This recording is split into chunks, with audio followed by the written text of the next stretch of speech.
వాస్తు ప్రకారం పూజ గదిని ఎక్కడ ఏర్పాటు చేయాలి, ఎలా చేయాలి? ఎంత లేనివాళ్లైనా, ఎంత చిన్న ఇల్లైనా పూజ కోసం కొంత భాగాన్ని కేటాయించడం హిందూ సంప్రదాయం. చివరకు గూట్లో అయినా పటాన్ని ఉంచి చిన్న దీపాన్ని వెలిగించాలనే చూస్తారు. ఎవరైనా ఎవరి స్తోమతను బట్టి వారు దేవుడికి అలమరాలలో ఒక అరగాని, ప్రత్యేకించి ఒక మందిరంగా లేదా ప్రత్యేకంగా ఒక గదినిగాని ఏర్పాటు చేసుకుంటారు. అయితే ఇల్లు సర్వ హంగులతో అలరారాలంటే ఇంట్లో దేవుడికి ప్రత్యేకంగా గది ఉండాల్సిందే. అలాగే ఇంట్లో ఎక్కడ వీలు దొరికితే అక్కడ దేవుడి గదిని ఏర్పాటు చేసుకోకూడదు. దేవుడి గది కోసం కూడా వాస్తును పాటించాల్సిందే. ఇంట్లో సానుకూల శక్తిని పెంచడానికి, ప్రతికూల శక్తిని తొలగించడానికి పూజగది, పూజా కార్యక్రమాలు ఉపకరిస్తాయని పెద్దలు చెబుతారు.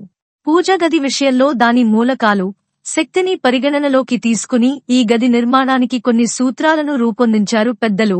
వాటిని అనుసరించడం వల్ల ఆ ఇంట్లో సానుకూల శక్తి పెరిగి అందులో నివసించేవారికి మంచి ఆరోగ్యం, ఆయుష్ పెరుగుతాయని, మానసిక ప్రశాంతత చేకూరుతుందని, దైవానుగ్రహంలో పరిపూర్ణ ఆనందం, అదృష్టం లభిస్తాయని చెబుతారు. దాదాపుగా ప్రతి కుటుంబానికి మూల దైవం ఒకరు ఉంటారు. వారికి సంబంధించిన విగ్రహాలనో, చిత్రపటాలనో పెట్టి ప్రార్థన చేసుకునేందుకు ప్రత్యేకంగా ఒక గదిని ఏర్పాటు చేసుకునేవారు గతంలో. ప్రస్తుతం నగరాలలోని ఇరుకు జీవనాల్లో దేవుడికి ప్రత్యేకంగా ఒక గదిని కేటాయించడం పెద్ద సమస్యే. అపార్ట్మెంట్లలో అయితే మరీ కష్టం. 1200 చదరపు అడుగుల విస్తీర్ణం ఉండే ప్లాటులో కూడా పూజకు ప్రత్యేక గదిని కేటాయించలేని పరిస్థితి. ఇక్కడ ఇంకో ప్రధాన కారణం ఉంది. సాధారణంగా బిల్డర్లు ఏ ఒక్క వర్గం వారినో దృష్టిలో పెట్టుకుని ప్లాన్ చేయరు కనుక పూజగదిపై ప్రత్యేకంగా దృష్టి పెట్టరు.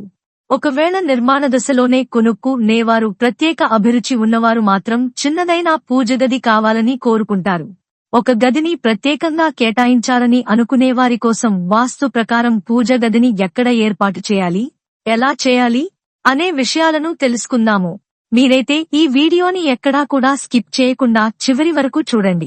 అప్పుడే మేము చెప్పేది మీకు పూర్తిగా అర్థమవుతుంది. అలాగే ఈ వీడియోకి ఒక లైక్ చేయండి. మీ ఒక్క లైక్ మాకు ఎంతగానో సపోర్ట్ ని ఇస్తుంది. పూజ గదిని సాధ్యమైనంత వరకు ఈశాన్యం లేదా తూర్పు లేదా ఉత్తరం దిక్కున ఏర్పాటు చేసుకోవడం మంచిదని పెద్దలు చెబుతారు. దీనికి కారణం ఉదయాన్నే సూర్యుడు తూర్పున ఉదయిస్తాడు కనుక ఇంటికి ఈశాన్య దిక్కున సూర్యకిరణాలు ప్రసరిస్తాయి. కనుక ఈ సమయంలో యోగా, ధ్యానం, పూజ ఎంతో ప్రశాంతంగా సాగుతాయనేది ఇందులోని ప్రాథమిక సూత్రం. సూర్యుడి లేత కిరణాలు ఆరోగ్యానికి ఎంతో మంచి చేస్తాయి.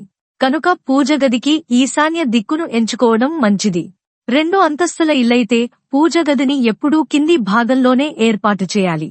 అలాగని సెల్లార్ లేదా బేస్మెంట్ లో పెట్టుకోకూడదు. ఎందుకంటే అక్కడికి వెలుతురు ప్రసరించదు. కనుక సూర్యుడి తొలి కిరణాల వల్ల లబ్ధి పొందలేరు. అలాగే పూజగదిని పై అంతస్తుల్లో ఏర్పాటు చేసుకోవడం కూడా మంచిది కాదు. ఎందుకంటే ఇది అందరికీ అందుబాటులో ఉండాలి. ఇంట్లో పెద్దవారు, కదలలేని వారు ఉంటే ఇది సమస్య అవుతుంది. ఒకవేళ పూజగది ఏర్పాటు చేసుకోవడానికి స్థలం లేకపోతే వంటింట్లోనే ఈశాన్య దిక్కున పూజా మందిరాన్ని ఏర్పాటు చేసుకోవచ్చు. ఇప్పుడు చాలా మంది ఇదే చేస్తున్నారు. అపార్ట్మెంట్లలో ప్రత్యేకంగా పూజగదిని ఏర్పాటు చేసుకోవడం కుదరదు కనుక ఇది ఉత్తమ పద్ధతి. పూజా మందిరాన్ని మాత్రం ఎట్టి పరిస్థితుల్లోనూ పడక గదులలో ఏర్పాటు చేసుకోకూడదు. అలాగే బాత్రూంకు సమీపంలోనూ ఏర్పాటు చేసుకోకూడదు. కొంతమంది స్థలం సర్దుబాటు కోసం టాయిలెట్ పక్కన పూజ గదిని ఏర్పాటు చేసుకుంటారు. అది చాలా పెద్ద తప్పు. పవిత్రమైన ప్రార్థనా మందిరం దగ్గర బాత్రూం ఉండటం అనారోగ్యకరం. టాయిలెట్ లేదా బాత్రూం వంటివి వ్యతిరేక శక్తిని, నెగటివ్ పవర్స్ ఉత్పత్తి చేస్తుంటాయి. వాటిలోంచి దుర్వాసన వ్యాపిస్తుంటుంది. బాత్రూం, టాయిలెట్ లేదా సామానుల గది పక్కన కాకుండా మరెక్కడైనా పూజ గది ఉండవచ్చు. బహుళ అంతస్తుల భవంతిలో ఫ్లాట్లు కొనేటప్పుడు పై పోర్షన్లో ఉండే బాత్రూంలు, టాయిలెట్లకు దిగువన మన పూజగది రాకుండా చూసుకోవాలి. పూజగదిలో దేవుడికి దీపాలు వెలిగించడం, రకరకాల సువాసనలు వెదజల్లే పరిమళ భరితమైన పువ్వులను అర్పించడం, కర్పూరం, అగరవత్తులు వెలిగించి మంత్రోచ్చారణ చేయడం వల్ల పూజగది నుంచి సానుకూల శక్తి వెలువడుతుంటుంది. దేవతా ప్రతిమలను పూజ గదిలో ఉంచి పువ్వులు, పత్రిని సమర్పించడం, జలాలు, సుగంధ ద్రవ్యాలు, పంచామృతాలతో అభిషేకం చేయడం వలన అక్కడ పాజిటివ్ ఎనర్జీ, సానుకూల శక్తి పుడుతుంది. ఇది ఇల్లంతటికీ వ్యాపిస్తుంది. పూజగదిని ప్రత్యేకంగా ఏర్పాటు చేసుకుంటే విగ్రహాలను ఎటు పెట్టుకోవాలన్నది చాలా మంది సందేహం. విగ్రహాలను ఈశాన్యం, తూర్పు లేదా పడమర దిక్కున పెట్టుకోవచ్చు. దీనికి కారణం ఉదయం సూర్య కిరణాలు ఈశాన్య, తూర్పు దిక్కుల నుంచి ప్రసరిస్తాయి. సాయంత్రం వేళల్లో పడమర నుంచి ప్రసరిస్తాయి. కనుక ఇవి విగ్రహాల మీద పడి మరింత భక్తి భావనను కలిగిస్తాయి. విగ్రహాలను ఉత్తర దిక్కు పెట్టకూడదు. ఆ దిక్కున పెడితే ప్రార్థించేవారు దక్షిణ ముఖంగా కూర్చోవలసి వస్తుంది. అలా కూర్చున్నప్పుడు వారి పాదాలు దక్షిణ దిక్కుకు, తల ఉత్తరం దిక్కుకు ఉంటాయి. దీనివల్ల శరీరంలోని ఉత్తర మూలమైన తల భూమి నుంచి వచ్చే అయస్కాంత ఉత్తర ధ్రువాన్ని వివర్షిస్తాయి. అలాగే దేవుడి గదిలో విరిగిన విగ్రహాలు, పగిలిన పటాలు లేదా చిరిగిపోయిన బొమ్మలను పెట్టుకోకూడదు. ఇందుకు కారణం దానిని చూస్తూ దేవుడి మీద మనసును లగ్నం చేయలేము. అలాగే విగ్రహాలు ఒకదానికి ఎదురుగా ఒకటి పెట్టకూడదు. ఎందుకంటే మనం విగ్రహాలను చూసి పూజించాలి తప్ప అవి ఒకదానిని ఒకటి చూసుకోరాదు. గోడకు అంగుళం దూరంలో విగ్రహాలు పెట్టాలి. దీని వెనుక ఉన్న కారణం గాలి, అగరవత్తుల పొగ వంటివన్నీ చుట్టుకోకుండా సులభంగా పారడానికి. దేవుడి ముందు దీపాలు వెలిగించేటప్పుడు వాటిని విగ్రహం ముందే పెట్టాలి. అసలు దీపం పెట్టడమే వెలుగు కోసం కనుక విగ్రహం ముందు పెడితే అవి మరింత మెరుగ్గా కనిపిస్తాయి. నైవేద్యం పెట్టేటప్పుడు దానిని విగ్రహం ఎదురుగా పెట్టాలి తప్ప మన ఎదురుగా ఉంచుకోకూడదు. పూజ సామగ్రిని గదిలో ఆగ్నేయ దిక్కున భద్రపరచాలి. అవి విగ్రహాలకు, మనం కూర్చోవడానికి అడ్డం లేకుండా ఉంటాయి. దీని వెనుక ఉన్న శాస్త్రీయ కారణం. అంతేకాదు, సూర్య కిరణాలు సవ్యంగా ప్రసరించకుండా అడ్డం లేకుండా ఉంటుంది. ఈశాన్యం గదిని దేవుడి గదిగా ఏర్పాటు చేయడం వీలుకాని పక్షంలో తూర్పు, ఉత్తర, పశ్చిమ, దక్షిణ, వాయవ్యాలలో దేవుడి గదిని ఏర్పాటు చేసుకోవచ్చు. నైరుతి, ఆగ్నేయ గదులు మాత్రం దేవుడి గదులుగా చేయకండి. ప్రత్యేకించి దేవుడి గదిని ఏర్పాటు చేయటం అనుకూలం కాని పక్షంలో గృహములో ఏ గదిలోనైనా సరే నైరుతి, ఆగ్నేయ గదులలో అయినా సరే అలమారలలో గాని, పీటమీద గాని దేవుడి పటాలు, ప్రతిమలు ఉంచుకుని పూజించవచ్చు. దేవుడి చిత్రపటాలను ఈశాన్యం గదిలో దక్షిణ, పశ్చిమ, నైరుతులలో పీట వేసిగాని, ఏదైనా మంచి వస్త్రం వేసిగాని దానిపై పటాలు, ప్రతిమలు ఉంచి పూజించుకోవచ్చు. పటాలు, ప్రతిమలు తూర్పు, ఉత్తరాలకు దేవుడు అభిముఖంగా ఉండాలని కొందరు, పూజించేవారి ముఖం తూర్పు, ఉత్తరాలకు అభిముఖంగా ఉండాలని మరికొందరు చెబుతుంటారు. మీరు ఏ వైపునకు అభిముఖంగా ఉన్నా అది వాస్తుతో కాకుండా మనలోని భక్తికి సంబంధించినదనే చెప్పాలి. అయితే ధ్యానం చేసే అలవాటు ఉంటే తూర్పునకు అభిముఖంగా కూర్చుని చేయటం ఉత్తమం. పూజ గదిలో అరుగులు నిర్మించి దానిపై దేవుని పటాలను ఉంచి పూజ చేసుకోవడం చాలా ఇళ్లల్లో అలవాటుగా ఉంది. పూజ పటాలను అరుగులపై ఉంచే కన్నా కొయ్యపీట, మండపంలో ఉంచుకోవడం మంచిది. అరుగు మీద లేదా నేల మీద పటాలు ఉంచినప్పుడు నేలపై కొత్త వస్త్రాన్ని ఏర్పాటు చేసి దానిపై పటాలను ఏర్పాటు చేయాలి. వట్టి నేలపై కూర్చుని పూజ చేయకూడదు. చాప కాని, వస్త్రం కాని వేసుకుని దానిపై కూర్చుని పూజా కార్యక్రమం నిర్వహించాలి.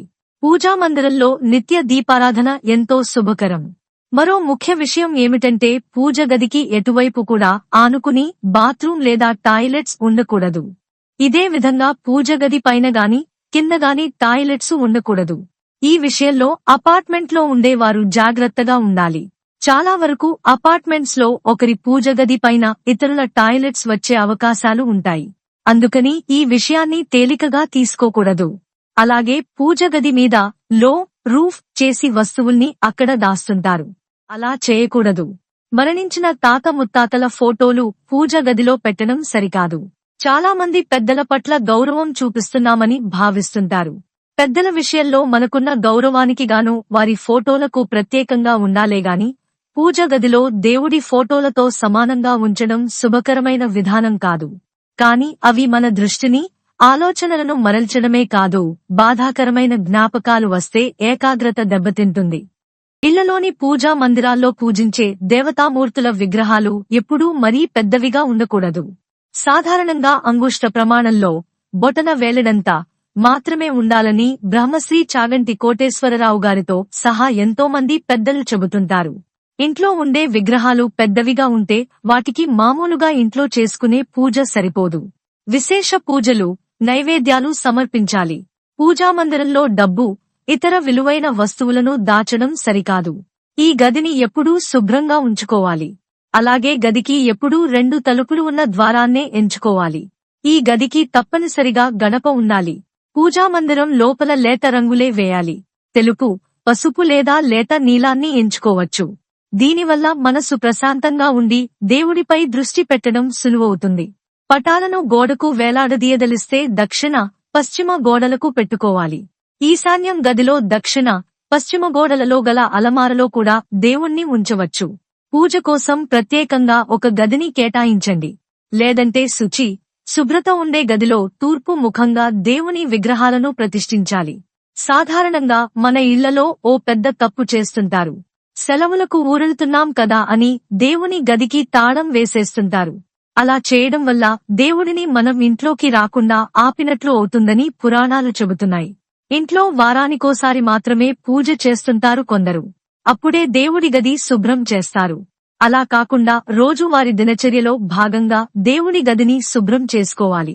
దేవతల చిత్రాలను పెట్టుకుంటే వీలైనంత వరకు సీతారాములు, పార్వతీ పరమేశ్వరులు, లక్ష్మీ నారాయణలు ఇలా దంపతుల ఫోటోను ఉంచుకోవడం మంచిది. దేవతలకు అధిపతులైన బ్రహ్మ, విష్ణు, మహేశ్వరుడి ప్రతిమలను పూజామందిరంలో తప్పనిసరిగా ప్రతిష్ఠించాలని సహస్రపురాణం చెబుతోంది. దేవుడి గదిలో ఎన్ని విగ్రహాలైనా పెట్టుకోవచ్చు, కాని వాటికి నిత్య ధూప, దీప, నైవేద్యాలకు లోటు రాకుండా చూసుకోవడం ఉత్తమం. వీలైనంత వరకు వంటగదిలో పూజా మందిరాన్ని పెట్టకూడదు.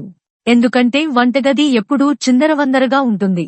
ఒకవేళ మరెక్కడా కుదరని పక్షంలో వంటగదినే పరిశుభ్రంగా ఉంచుకుని దైవారాధన చేయాలి. మన ఇంటి దేవుడి గదిలో 3 వినాయక విగ్రహాలు, 2 శివలింగాలను పెట్టడం మంచిదని పెద్దలు చెబుతారు. పూజా గదిలో గుడుల్లో మాదిరిగా పెద్ద గంటను ఏర్పాటు చేయడం సరికాదు. పూజా గది ఆలయం కాదు.